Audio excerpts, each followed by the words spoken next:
Rangia DEMU নবুৰ ঘাটত দৌল মহোৎসৱৰ হীৰক জয়ন্তী বৰ্ষ উদযাপন কাৰ্যসূচী অনুসৰি প্ৰথম দিনা হস্তিলৈ এক বিশাল শোভাযাত্ৰা উলিয়াই গাঁওবাসীয়ে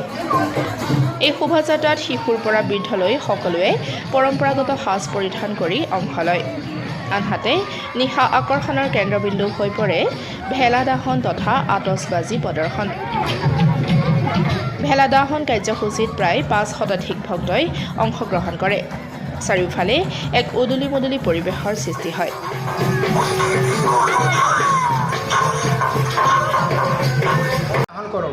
এই ভেলাঘৰ দাহনৰ জৰিয়তে এই ভেলাঘৰত যি অগ্নিশিখা জ্বলিব এই অগ্নিশিখাই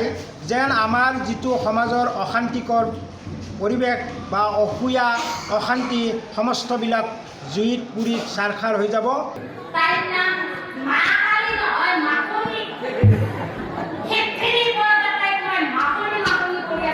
ৰঙিয়াৰ পৰা হেমেন কলিতাৰ ৰিপৰ্ট ডেমক্ৰেটিক আছাম